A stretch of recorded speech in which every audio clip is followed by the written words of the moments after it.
Hello, my name's Katie Taylor, and I'm here to inform you about the foster care system. My parents have had over 42 different foster care kids in our home in the last 10 years.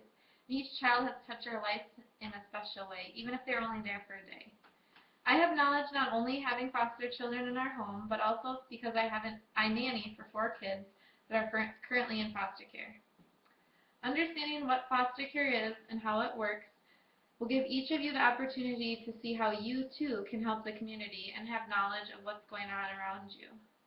Today I'll be teaching you what foster care is and how it works, how it affects children that are in foster care, and how you can be involved in helping children that are in the foster care system. First, many people are wondering what foster care is and how does it work, and today I will tell you. According to Minnesota, under Section 1355.20 definition, foster care means 24-hour substitute care for children placed away from their parents or guardians and whom the state agency has placement and current responsibility for. Once a child is removed from a home, which they'll be removed by the police or by social services because there is question of neglect or abuse, they would be placed in a foster home, and then there would be a social worker and a guardian appointed to the children, so they have an advocate working for them. So they're kind of like their lawyers. And while that's all happening, they're working on finding a solution for the child, whether it might be adoption placed with another family member, returned to their original home, or maybe they would remain in the foster care system till they're the age of 18. In Minnesota, you can only be in foster care for a year before they have identified what that permanent placement will be. According to the Adoption and Foster Care Analysis Reporting System report by the U.S. Department of Health and Human Services, in 2013 there were 402,378 children in the foster care system in the United States, and 254,904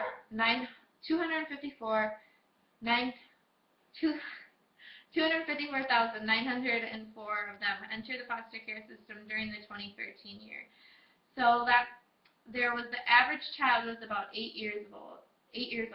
The length of stay can average from 1 day till years, but the average is about 33 months, and you can see that here on this chart. You might be wondering how children enter the foster care system. Most children enter the foster care system because of abuse or neglect in the home, or in extreme cases due to a family crisis and there is no one left to care for the child or children. So 98% of them are actually from being in abuse or neglect situation, and they can be reported by anyone, and there are mandated reporters such as teachers or pastors or healthcare workers. So if they suspect any abuse or neglect, they would do that. They would just contact social services, and then social services makes the decision. Unless it's an emergency, then the local police force will make that decision.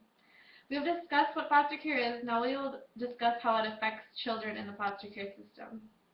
While foster care helps children from the ages of newborn to 18, many people believe that the kids are in the system forever. But in many cases, they're given a new life, or they're allowed to go back to a new and safer environment. Meet Trent and Christian. They lived with my parents for 2 years, and they came from a home where the parents were working to get the boys back, but in the end, it didn't work, and the judge granted the rights to a family friend that stepped up to adopt them, and their entire world was changed for the better. They are now living in Texas, and they just went on their first cruise, so they're able to stay in contact with us, which has been something that's been really rewarding to see these boys move on from the struggles that they came from. This is Miguel, who lived with my parents for a year and a half and stole my heart.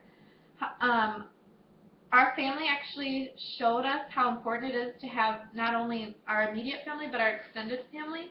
We got Miguel when it was Christmas time, and my cousin's bride-to-be, they were getting married, and instead of the boys getting a lot of Christmas presents, they chose to give some of them to Miguel. So that was a really touching moment.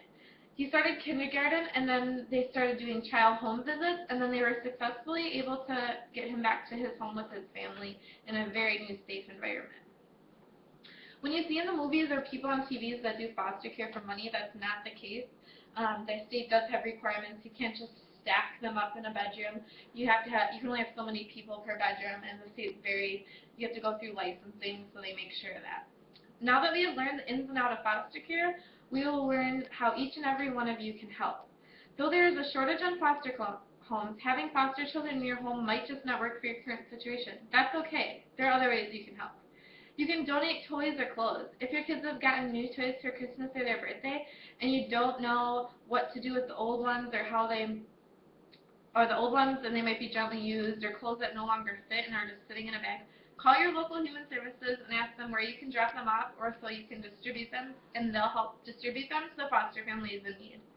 Support the local families that are doing foster care. You also can donate extra furniture. A Girl Scout troop in our community made tie blankets. So they were able to give them to the human services, and they were able to give them to families that would need that, and then they have that comfort of having their own thing. Most importantly, keep yourself informed and aware of what's going around you. Yes, child abuse is happening. Yes, neglect is happening. So just make sure you know what's going around and that you're able to help the people around you. Now that you have knowledge of what foster care is and how it affects children that are in the foster system and how you can help others around you, you're able to share the knowledge and spread the word with the support of your local community. This can affect you because it might impact someone you love, or you might be able to share your money or time with those in your community that can be young and the most affected by abuse and neglect, and help give them a chance of being in a safer new home.